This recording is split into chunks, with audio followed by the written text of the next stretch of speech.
You are listening to Leaders and Legends, a podcast featuring some of Indiana's most fascinating men and women whose impact has shaped our state, our communities, and us. Join us as we discuss their imprint on our history. Leaders and Legends is brought to you by Veteran Strategies Incorporated, your local veteran business enterprise specializing in public relations, media relations, public outreach, crisis communications, and digital photography. My name is Robert Vane, Principal of Veteran Strategies, former Deputy Chief of Staff to Mayor Greg Ballard, and Communications Director for the Indiana Republican Party. I'm honored to be your host for our discussion. Thank you for joining us on the Leaders and Legends podcast. Our guest today is State Treasurer Kelly Mitchell, also a Republican candidate for the 5th District here in Indiana. We appreciate your time and excited for today's conversation. I'm glad to be here. Well, you know, we do politics a little bit on the Leaders and Legends podcast, but we try to shy away from it because it can be a tad toxic. But you're not that way, and your personality's not that way, and you got elected by being someone who's willing to have reasonable and fun interactions with everyone. And so that's one of the reasons we wanted to bring you on. And we had planned to do all of the statewide elected officials at a certain point. So we've had the governor and lieutenant governor. So you're next up, and we appreciate your time. Oh, I'm really glad to be here. Thanks for asking me. Kelly Mitchell is the treasurer of state, although she does not sign money. Is that correct? I don't.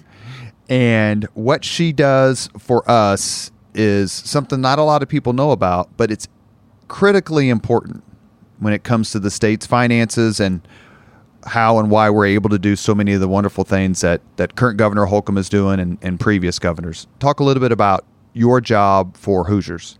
Sure. Well, as state treasurer, I am the chief investment officer for the state of Indiana. So the state auditor is the chief financial officer, but I am the investment officer. So it's my job to oversee the investment of roughly $9 billion on a daily basis for Indiana. And how does the prudent investment of those dollars help Hoosiers and their finances? Well, you're correct in assuming it's prudent. It absolutely is.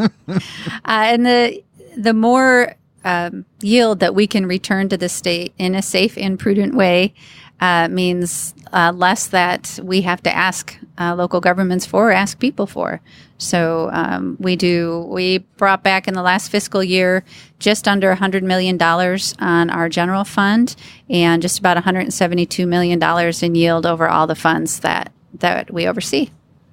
So that's money that doesn't have to be necessarily collected in fees or taxes. That's just money that we earn. Exactly. Tell us a little bit about another program, which I think you administer, at least based on the checks I write, and that's the 529 plan that those of us who are parents pay into to support our children's education and the importance of that overall. No, absolutely. Well, I'm first generation college, and I paid student loans till I was 37. So I'm a huge advocate for the 529 program because it is so much better to save for college than borrow for college.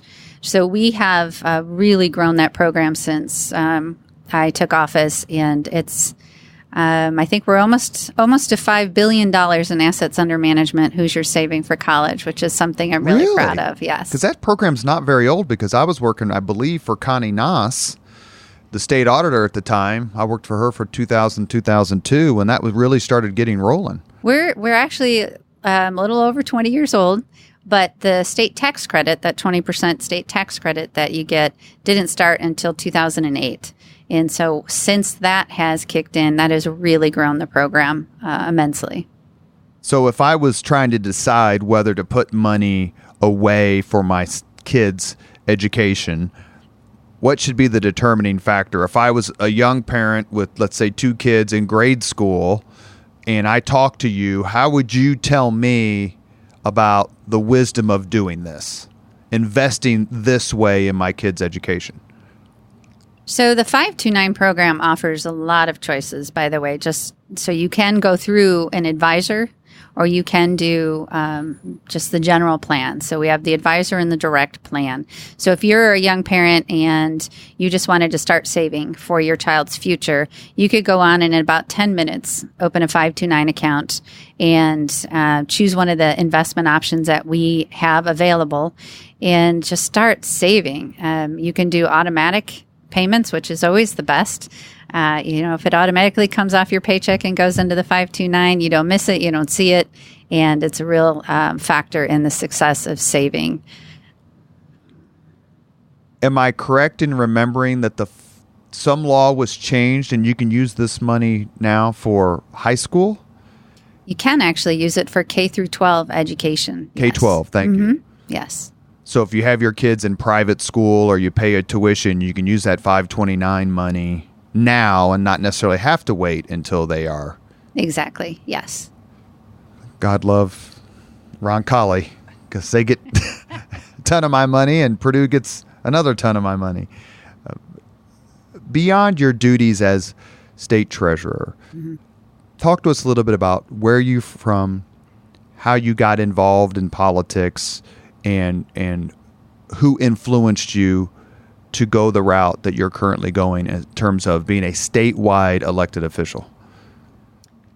Well, I'll go all the way back to birth. Sorry, how long do we have? No, I'm kidding.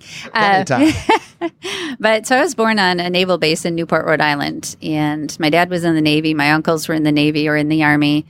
I wonder Holcomb likes you. Most of my childhood was in Woodstock, Illinois, where they filmed Groundhog Day, by the way. If you've seen the movie, you've seen where I grew up. And just a couple years after we got to Woodstock, my father left. And so my mom raised the three of us kids on her own. And we lived about 8 miles out in the country. And she didn't have a car because she didn't know how to drive. So she paid someone to pick her up and take her to a factory every day. And she pinned lampshades. And then she would come back home, and her world really was us. Her dream had been to be a teacher. And so she had three of us right there, ready-made students. And we had no TV, but we had a ton of books because her parents owned a bookstore in Detroit. And so we read and we studied the world. She pinned a world map to the wall. And every night before dinner, we had to cover our eyes and touch a spot on the map and then look under our finger and run to the encyclopedia, because that's what we had back then, and learn something about that spot in the world, bring it back to the dinner table and teach each other. And she also, even though we only had her very small salary, she managed to support needy kids around the world through UNICEF. And we'd get letters from them and study about their culture and in that part of the world. And we just always learned we had to give back. When I was 13, she decided I needed to go volunteer. So she signed me up at a nursing home, and I volunteered at a nursing home. And at 14, they hired me to be their activities assistant. And so worked my way through high school, and two of the people I worked for were my Sunday school teachers, and they were Valparaiso University graduates. So when time came for college, they asked what I was thinking about, and we really hadn't talked about it much, but they said, we think you'd be a great fit at Valparaiso, and they drove me over here, and that's how I got to Indiana. So that's how you came here. So going back a little bit on some of the things you said, when did you get your first TV? My roommate in college had a TV, and I discovered soap operas. It was really bad. Is there a particular one? I think it was General Hospital that everyone kind of That's big in the did early their 80s. schedule around. Yeah. So, Luke and Laura. Exactly. Did you go to to friend's house and they had a television? I mean, or was it something you just never got used to, so you never got hooked to it? I really never did. Like I said, we lived out in the country, and our landlords who lived on the same property would maybe invite us over to watch The Grinch at Christmas. So I have good memories of that. That was a good one. But really, I just didn't watch TV. Do you have one now? Yeah, it gets turned on for football games. That's kind of about it. You said your mother pinned lampshades? Yes. Like physically? Pinned the material onto the frame 8 hours a day. So if I'm putting together a trivia team and geography is a category, am I calling you? It wouldn't hurt.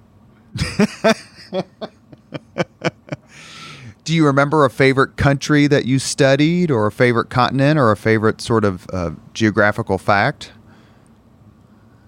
No, not really. It's been a while. I just remember loving learning about the world. Have you been able to travel much and see some of the places you pointed to as a kid? Yeah, we really didn't obviously travel much as kids, but I have been to about 24 countries as an adult. So and then my kids have been to places I haven't been. So it's really neat to see it grow generationally. What did you major in at Valparaiso? At the end?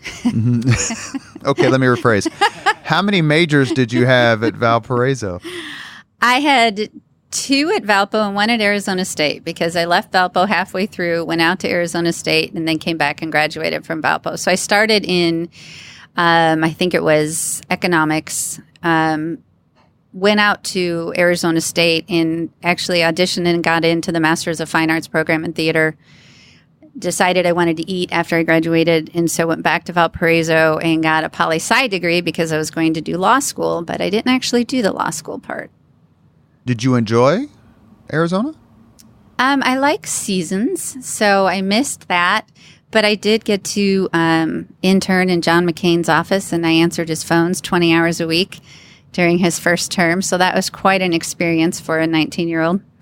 Did you get to interact? I mean, people always say, well, did you get to talk to him much? I mean, I'm sure you talked to him, but how did he treat? We did a podcast.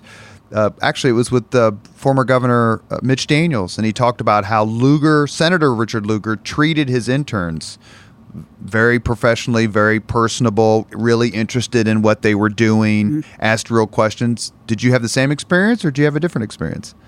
It was really similar. We didn't see him that often, but whenever he was in the office, he would gather whatever staff was in, and he'd speak to us all about what was going on in D.C. and ask us, what was going on there. He was very interested in, his home state and what was happening, and he was incredibly kind to all of us. Did he enjoy the fact or poke fun at the fact that your family had so many Navy men? I don't know if he knew. I don't know. Again, it's been a while. I can't remember if I talked to him about that or not. There was a famous story when he was had been captured. In the cell next to him, there was a guy in the Marine Corps, and he yelled through the window or the cell and said, who are you? And he said his name, and he goes, he went to Naval Academy, and the Marine says, well, why didn't you join the Marines instead of the Navy? And McCain's reply was, because I know who my father is. Which is kind of typical of the military in how they stab each other. Of course, McCain's father and grandfather were both 4-star admirals. Yeah. Was he an influence in the sense that you saw how he did things and saw how he ran his office? Or was it more of a situation where this is just an internship because I'm here to do other things? That's a great question. I do believe he absolutely was an influence. Not that I left there thinking, I'm going to run for office someday. But I did leave very impacted by how important it was that he was responsive to his constituents. Because, like I said, I answered the phones. And I'd get everything from a local issue to an international issue.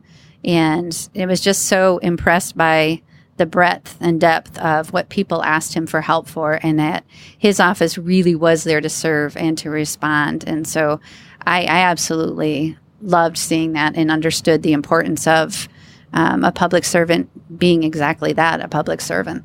Did you get to see him later on after you had been elected or after you'd gotten involved in politics? I know he was here in 2008.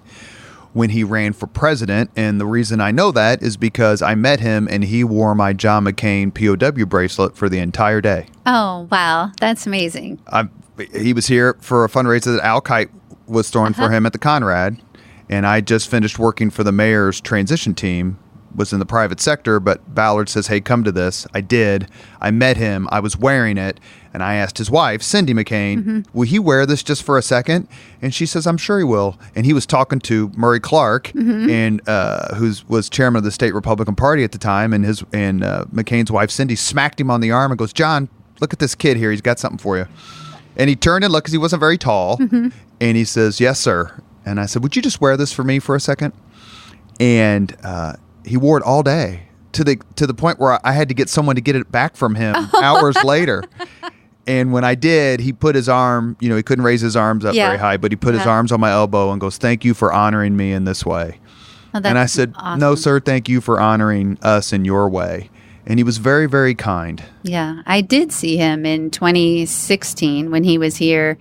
And I got to meet him at an event for Senator Young, Todd Young, who was on the ballot. And I told him that I lay my start in politics at his feet. And he's like, well, I knew I had some mayors in Arizona. He said, I didn't know I had any state treasurers. In Indiana. Yeah, exactly.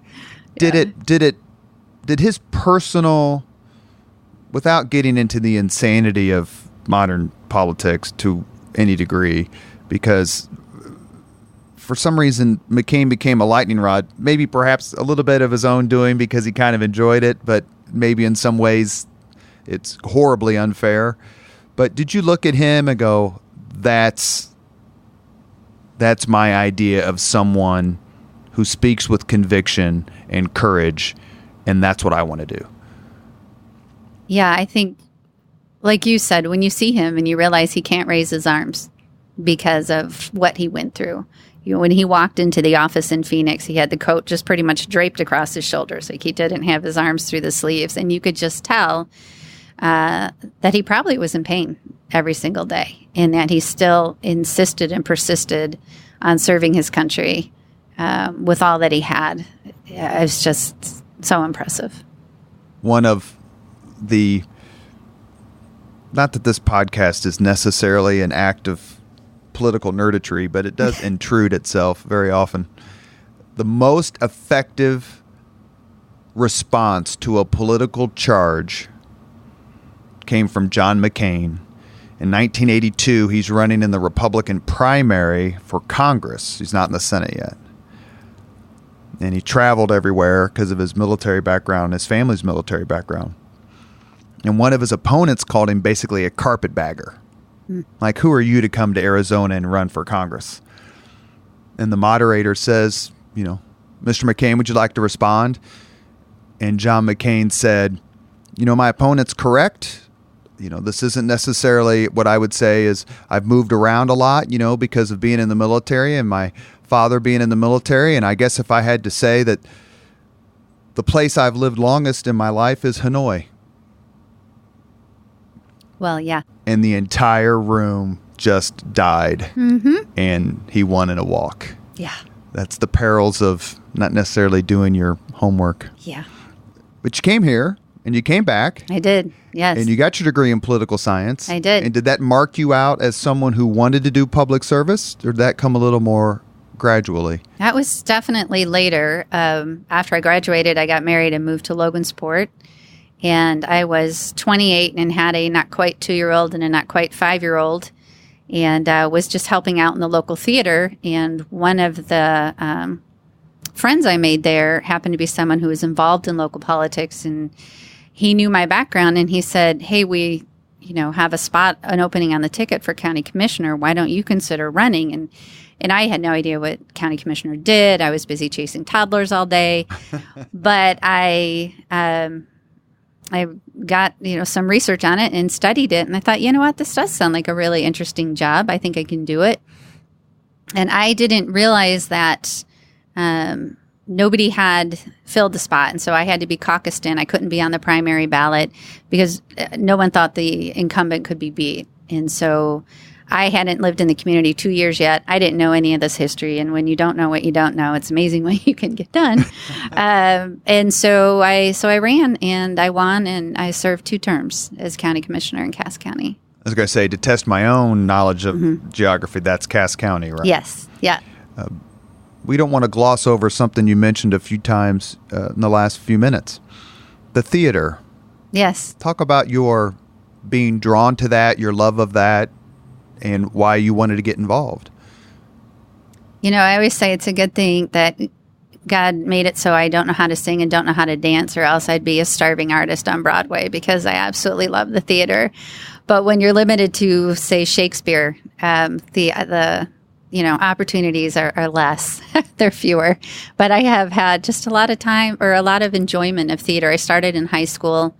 My senior year, when I got a car and I could do after-school activities, I tried out for The Miracle Worker, which is a play about Helen Keller, Sure. and I played Helen Keller, which is really interesting because there's not words, but there's a whole lot of action that takes place. And so it was just a great way to be involved in Logansport community and get to know people when I moved there. And it's just always been a joy. I enjoy watching it, and I enjoy doing it. I haven't done it in years, but. Do you have a favorite Shakespeare play or a favorite play in general? The favorite one I did was probably The Taming of the Shrew when I was the Shrew. That was a lot of fun. I guess people don't say that very often. Do you enjoy going to the IRT or anything here? I do. In fact, my son and I have a long-standing tradition. Since we moved here, we see A Christmas Carol every year without fail. And it always makes the years feel like they go really fast, because we're like, how are we back here again so soon? But we know the characters and the actors now so well, and every little change we have to critique and decide if it was a good move or not. There were some changes last year from previous years. Yeah, but we really enjoyed it. Well, we're big fans of Janet Allen. Yeah. Here at the Leaders and Legends podcast. She's the maestro over at the Indiana Repertory Theater. Mm-hmm. They also have really, really good mystery plays, and they usually end the season with a good mystery play. They've done last year they did Holmes and Watson. It was absolutely terrific, and in previous years they've done really good mystery plays. I'm a huge Sherlock Holmes fan, so yeah, that was fun. Which particular Sherlock Holmes do you like? Which actor, which iteration? Oh goodness, I actually like the books, the stories more even than the acting of it. There's one old school version of it I like, and I can't think of the name of the actor. Basil Rathbone? I don't think so. I think it was after that one, but before the most recent. And now I'm going to have to go home and look it up because it's been a while since I've seen it. But it was run as a series. Jeremy Brett. That's it, yes. We're gigantic Sherlock Holmes fans here at the Leaders and Legends podcast. Yes. And if you go to London, go to the Sherlock Holmes pub. Okay. Which is right on the Thames. Mm-hmm. And there's also the Sherlock Holmes Museum, which is right next to the Beatles store. Okay. How have I been to London and not known this? Both of them are absolutely amazing. And the black and white Basil Rathbone, my kids and I have probably there's 14 movies. And I think we've probably watched each one 10, 12 times. Yeah. They're absolutely brilliant. They are. They're wonderful. There's actually another really famous Sherlock Holmes fan who's pretty tall. Anybody know who I'm talking about? He was just in the paper about it not that long ago. Very tall. He's a huge Sherlock Holmes fan. Kareem Abdul-Jabbar. Oh, really? Yeah, huge.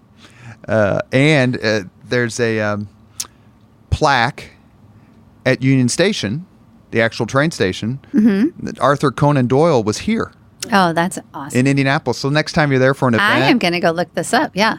And that's a great segue to our sponsors, one of whom is the Crowne Plaza in Union Station, at the historic Union Station and Conference Center, Girl Scouts of Central Indiana, and MacAllister Machinery, your friendly neighborhood Caterpillar dealer.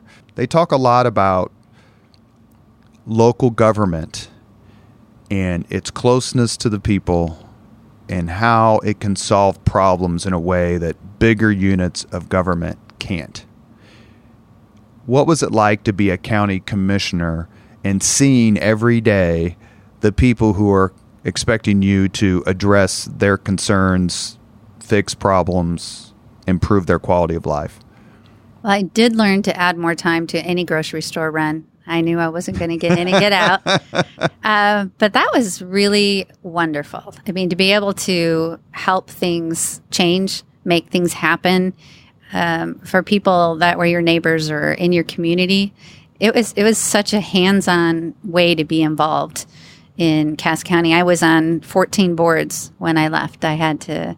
like nonprofit and organization. It was boards, a mix. A lot of them were as county commissioner. You're on the Economic Development Foundation or just the drainage board. I know that sounds exciting, but it really is very important for farmers and the rural community. It's actually critically important. So getting to do that, and then I co-founded Cass County Make a Difference Day, and we did like one day a year where we did 24 projects across the county, whether it was winterizing homes for seniors or getting coats for kids, or one year we vaccinated dogs. I mean, we had the best time coming up with projects all across the county to make a difference. It was great. Are there any other county commissioners? Well, I guess the answer to that's obviously yes, but do you find yourself bonding with former county commissioners who are currently in the state house as senators or reps or anything? Oh, yeah, absolutely. It's, we speak each other's language. We understand that snow days, we're glad we're not getting the 4 a.m. phone calls of, are you going to close the road, or, are you going to make me drive to work? Or, it's just those similar experiences and very much understanding firsthand what decisions at the state level mean to people at the local level. So, we'd be on the receiving end of maybe unfunded mandates or, unintended consequences by some action that happened at the state level, and bringing that local government knowledge and experience to the state house has just been incredible. Because Marion County has county commissioners. Yes.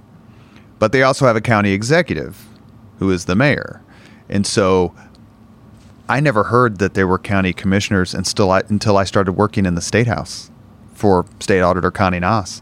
Because in Marion County, it's the treasurer, the auditor, and... I think the assessor. I think that's right. But their role is so completely different. You have to be in one of these maybe outside rural counties, for lack of a better term, to understand how critically important these jobs are and how fraught these elections can be for county commissioners. Yeah. State treasurer. Talk about, to the Leaders and Legends audience, how you got involved in the race, how you got to be in this position, and how much different or how much of an eye-opener it was for you to all of a sudden be sitting in that very beautiful office in the State House. It is a beautiful office, and the history there office. There's not a day I don't walk in the State House and look up and just think what a privilege it is to work there. It's just so lovely. Well, I was working in the treasurer's office. So I moved from Logansport to Indianapolis 15 years ago, and thought I was done with politics, and went to work for an engineering firm, still doing business development, traveling around talking to county commissioners all around the state. And that was a wonderful job. But the previous state treasurer reached out to me and asked if I would be willing to come on board and begin a statewide local government investment pool. And so I came on board with the state treasurer's office in 2007. And we opened our pool February 1st of 2008, which is a great year, by the way, to open a money fund. It was awesome. It went just fine. It really did. And we've, it's continued to grow. We're at, it's called Trust Indiana. We're at $1.5 billion in it right now. And so really proud of that tool for local governments to use. So I spent 6 years traveling the state, working with local governments, this time through Trust Indiana. And of course, the treasurer's office is a constitutional office, so it's term limited. You can only serve 2 terms. So we were getting toward the end of my predecessor's term, and I started wondering what I wanted to do next. And then I started wondering who was going to be state treasurer. And then I finally figured out, wait a minute, I know this office. I love this office, and I understand the impact it has on Indiana. So I'm going to run. And there were a couple people who said, yes, go for it. And a great many more who said, what? Are you kidding me? Indiana is not a big state unless you're traveling it as a statewide candidate for office, or as a statewide anything, but especially as a statewide candidate for office. That trip from Maryville to New Albany And from Evansville to Fort Wayne shouldn't be underestimated. No, it really shouldn't. It was a lot of miles, but it was just an amazing experience. When I started out, it really was the underdog. But I looked at it as it was going to be a win either way. I was going to learn more about my state. I was going to meet a whole lot more people. I was going to face something I was afraid of every day, getting up and speaking to a bunch of people you don't know all the time. It was just such a wonderful experience to do it. And of course, I love how it turned out. In 2014, that's the year we're talking about. Yes. That's the year you first ran. Was a really good year for Republicans nationwide, a very good year for Republicans in Indiana. Did you know that sort of wave? Did you get a sense of, wow, this is going to be a great year for us, so I should win, don't mess it up? Or was it more of a situation where you thought, if I can get through the convention and get the nomination, then I'm just going to work twice as hard? That's an interesting question. I really work to take nothing for granted. It doesn't matter what I'm running for, if I'm the incumbent or not. I'll run like I'm 10 points behind, because I think I've seen too much. I've seen too many people take things for granted, and I think it's really important to work like you want it. And so it was a really difficult battle through the convention, but we had a strategy, and it worked. And then in the fall, I worked just as hard, at least, to get through the fall. I asked someone, I won't mention his name. He actually grew up not far from here, and we're at the McGinley's Golden Ace, and he went to IPS 78, graduated from Ohio High School, and eventually became a very, very successful entrepreneur. And he grew up clearly in adverse circumstances, if not circumstances of want, but probably pretty close, and became wildly successful and very well known. I asked him one time, does your upbringing ever leave you? Does the condition of how you lived as in your formative years ever stop influencing you? And he looked at me and said, absolutely not. And if it ever did, I wouldn't be as successful as I am today. Is that something that you feel about, that you feel that I've been through the tough times, I know they can come back, or I know if I don't work hard that all this could go away, and you have that doubt of your upbringing? Does that help fuel you to not only be a terrific public servant, but to run a great office and serve with honor? Yeah, I absolutely think so. I mean, I hope it never leaves me. Among other things, it taught me gratitude, for the things that we did have. I didn't realize we were poor till junior high. We had so many books. We had my mother's imagination. She just worked to celebrate life all the time. And then I worked in high school. I had 3 jobs, and I earned my own money. I paid my doctor bills and my books, and I wouldn't trade any of that. It's made me a hard worker. It's I think helps keep me humble. It's just formed who I am. You said you didn't realize you were poor. What made you realize that? When your lunch ticket's a different color than other kids, sometimes you notice that. And we didn't always have those lunches. When my mom could, she made them for us. But if she couldn't, we had lunch tickets. And I think clothes, literally, I would wear the same thing 2 or 3 times a week because that's what we had. So as soon as I could start working and earning money, I did. And I still remember this really bright pink sparkly top that I bought with my money. I'm still real proud of that. I hope there's not pictures, but I was really proud of that at the time because I did that. I got to earn the money for that. And I thought it was pretty cool.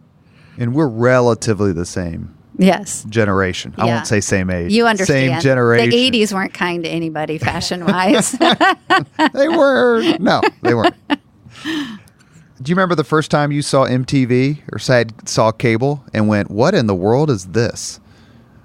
because MTV really unites the 80s, right? No matter what year you grew up in the 80s, that was kind of that was the gathering. It was the Facebook of the 80s. Yeah. Because you'd go home and turn on MTV and do your homework, whatever. Yeah. But do you remember seeing that the first time and like, what am I missing?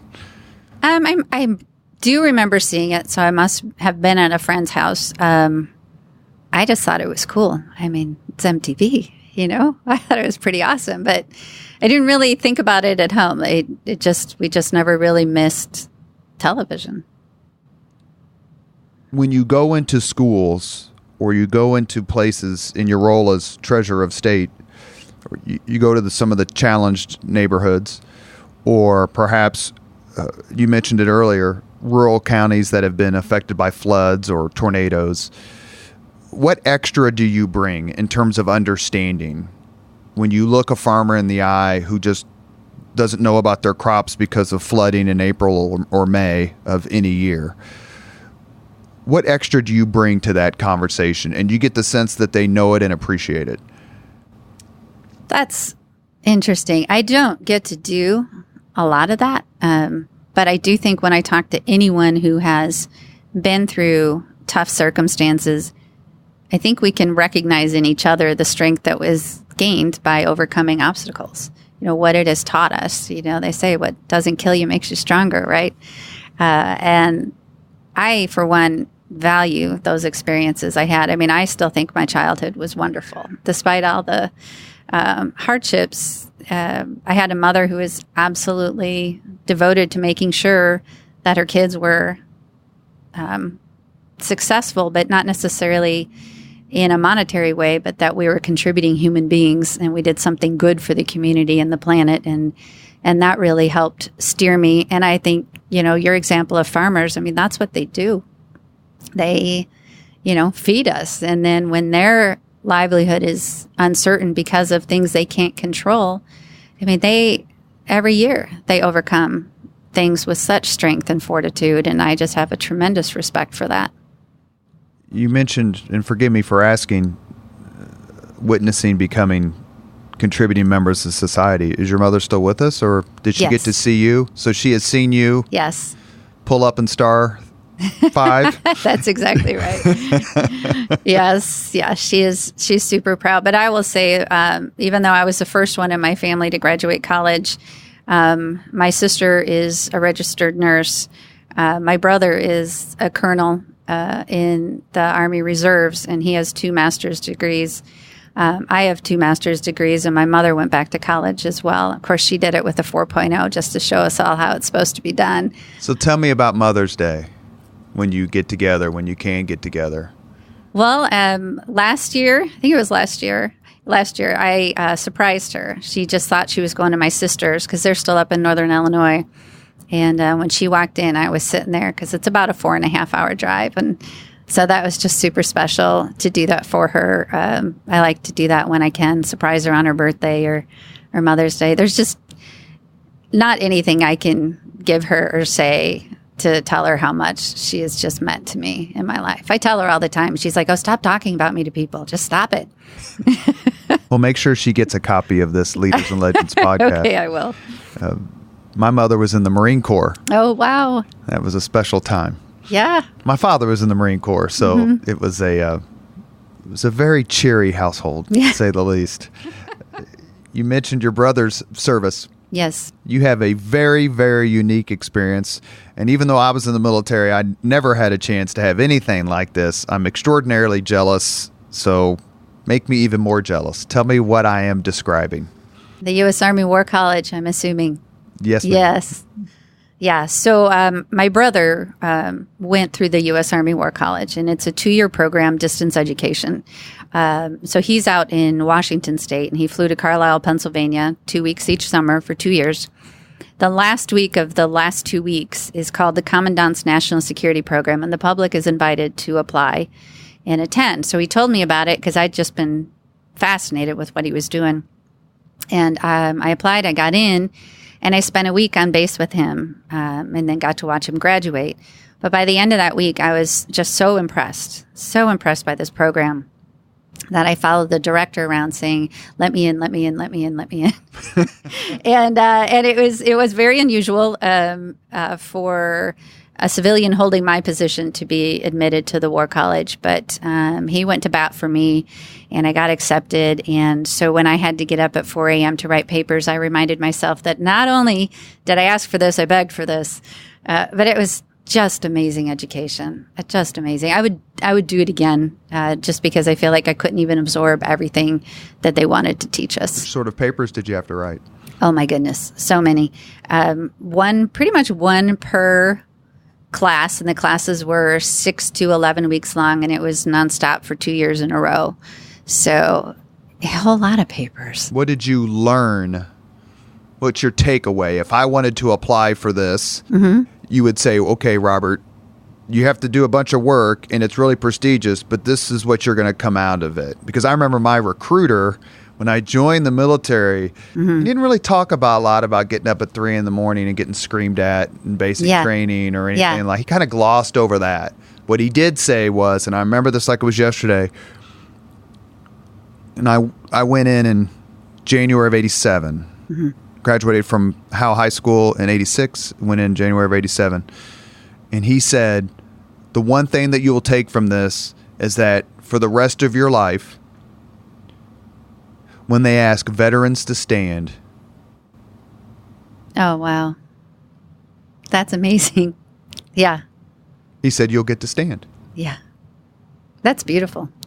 I love that. The most important thing I took out of it was what they started with, which was teaching us critical thinking. They spend a lot of time talking about heuristic thinking or just automatic thinking, but critical thinking and problem solving, bringing all the stakeholders to the table, understanding the ramifications. If you make this decision, this is going to happen. If you don't do it, this might happen. But just really in-depth approach to the processes of critical thinking and strategic leadership, because through their lens, they want to make sure these are their future leaders, current and future leaders that are in the War College, and they want to make sure they're absolutely equipped to make the best decision possible under the most stressful situations possible. And so to sit through that and learn that was just amazing, because they took that critical thinking and strategic leadership, those concepts, through every single course after, whether we were studying, what happened at World War II or Iraq, or, they had us look at it through those lenses and learn from that. And then the very last class I took, it was an elective. You got to pick what you wanted. And so I chose negotiations, and they used the Harvard Law School's curriculum on negotiations. And what I loved was, if you really want to win your negotiations, maybe I shouldn't say this. I should keep this secret. No. If you really want to win, write the other guy's victory speech. In other words, know exactly why they're there, what they want, what they would consider a win walking out. And then you've got your outline to figure out what it is you need to do to get what you want. Did it give you and your brother a whole new subject to talk about? He would not help me with my homework. He would not. No, he really wasn't allowed to. So, okay, that's different. I know. Not allowed but to. There's so many acronyms. I would call him and say, okay, just what is this acronym? Because there are just dozens, if not hundreds, of acronyms. That's certainly in the military. True. 2018 comes around, and you win re-election. Yes. As state treasurer. Was it a tough decision to run again? As you mentioned earlier, it's a constitutional office. It is term limited, but you enjoyed it enough to try to do it again, because these statewide offices, these races are tough. I mean, Indiana's a more Republican than Democrat state, but you never know. And it's a lot of travel and a lot of work, and you still have to do your job and, have some semblance of a personal life. What made you decide to run for a second term? It wasn't automatic, because I love what I did, but I wanted to make sure I brought the same heart to it that I brought 4 years before. But it wasn't a hard decision. It really is just a job I have loved and enjoyed so much that it would have been hard to talk me out of doing it. There was really no semblance of a personal life, because I was finishing my Army War College degree in 2018, as well as running statewide and running the office. And And in the office, I'm on 15 different boards. I chair 4 of those, and there's just a whole lot that happens, but I love it. This is the cue to shout out to Larry. Yes, Larry, yes. My wonderful husband. We celebrated 15 years yesterday. Congratulations. Thank Congratulations. you. He's a very patient man. You are one of several female statewide elected officials. Mm-hmm. And the Republicans have done, if I may say, either because of the Lugar series or intrinsically or organically, a terrific job of promoting women specifically for these offices, these very important offices. What's it like to have a sense of comradeship with Connie Lawson and Tara Klutz and Sue Ellsperman and Suzanne Crouch? The list goes on and on, where you actually get together and talk about the shared experiences and what's important to you, shared priorities? Absolutely. It is such a privilege to have campaigned with these amazing women and to work in the State House with them. I know I can pick up the phone and call any of them anytime, and they're going to answer, and they're going to give me sound advice. We spent a lot of time together on the campaign trail, and for instance, Tara Klutz and I are on a couple of boards together, so we get to work together on projects as well as, of course, the Auditor and Treasurer's Office works together on a daily basis. But it's just, nationwide, statewide, maybe women make up about 24% of statewide office holders. So Indiana really is an outlier in a great way in having so many female statewide elected officials. You give Governor Holcomb a little grief about crashing your party? Absolutely. Anytime I can. You are listening to Leaders and Legends, a podcast presented by Veteran Strategies, a local veteran public relations enterprise, and sponsored by Girl Scouts of Central Indiana, the Crowne Plaza and Conference Center at historic Union Station, and MacAllister Machinery, your friendly neighborhood Caterpillar dealer. Another opportunity has recently presented itself, another tough decision, but one that you're making wholeheartedly, and that is to pursue the open seat in the 5th District. Talk to us, please, about that decision, what you think you bring to that race, and make the best case for why I should vote for Kelly Mitchell. And I've got an hour, right? Hour and a half. Okay. All right. Just making sure. It was a tough decision. It was, however, similar to when I ran for commissioner the first time, when I ran for treasurer the first time. It was something that I could not put down. I tried. I'm like, okay, no, this is a lot. But it's one of those things you think you put it down and you walk away and it's back in your hands before you've turned around. It's back in your hands, it's back in your heart. You just can't walk away. And so a lot of discussion, of course, with family, and because this impacts a lot, and then the staff that I work with, and decided that, this is something that I can do. I can make a difference, and I want to do it. I really want to serve Indiana's 5th District in this way. And if I had to pick a few top priorities, they would really relate to the conversation we've been having.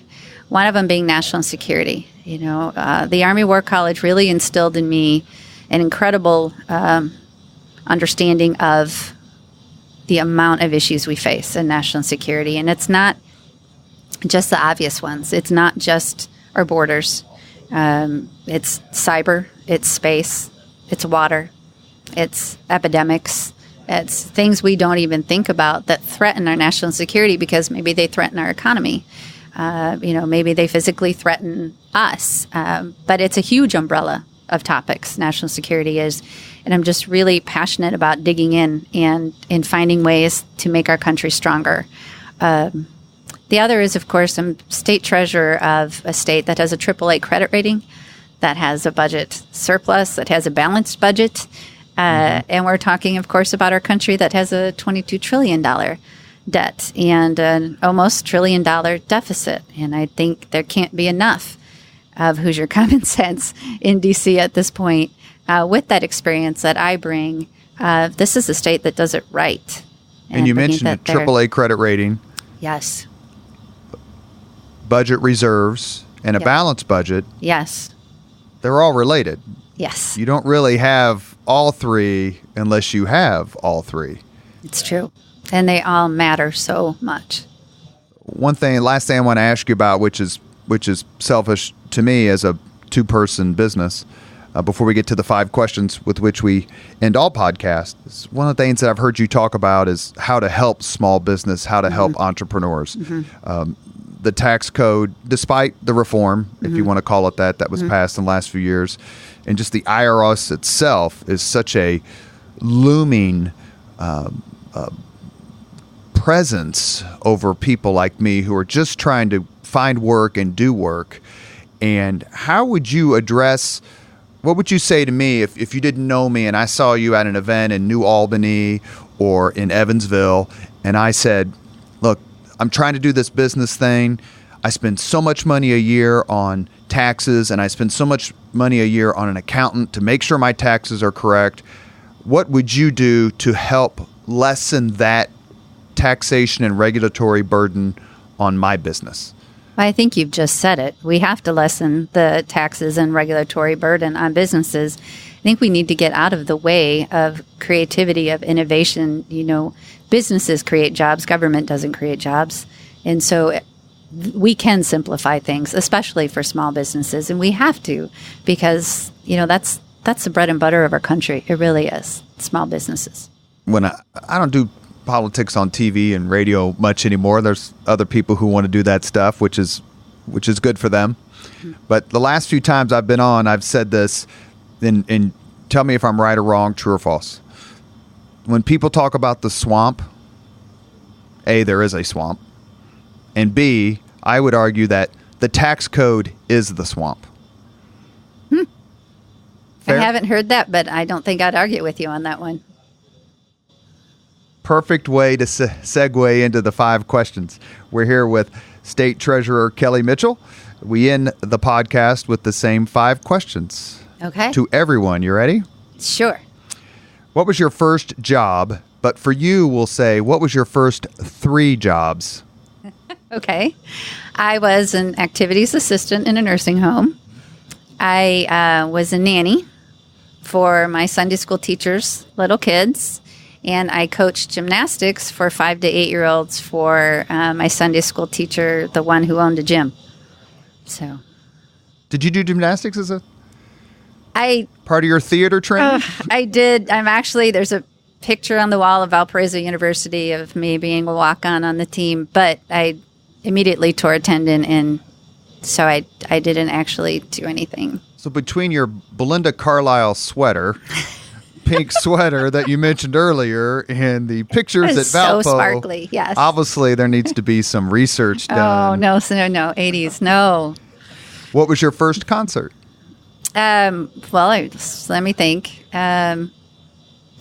Who sang I Wear My Sunglasses at Night? Why, it's Corey Hart. Yeah, that was probably my first one. Or Rick Springfield. It was one of those two. You see him at a county fair, or? No, actually, I didn't go to a concert till I went to college. So it was something around here that friends were going to, and I hopped in the car. Number 3, if you could suggest any book for someone to read, which book would you choose? Lord of the Rings. Okay, so first off, we have to acknowledge that the handsome Kevin Freely, Howe class of 1977, is here at the Golden Ace monitoring. He's the East Side monitor of the podcast, and he is cheering on all these references. Lord of the Rings, the trilogy? Of course, yes. Did you like the movies? Not as much as the books, but that's the story of my life. I like the books better. My son is reading The Lord of the Rings right now. I think The Hobbit. I am too. Oh, you are? I am. I read it about twice a year. Yeah. Number 4. Epic Journeys. Really? Mm-hmm. Number 4, if you could witness any event in history, be there as it happens, Ooh. Which event would you choose? Oh, man, that's a good one.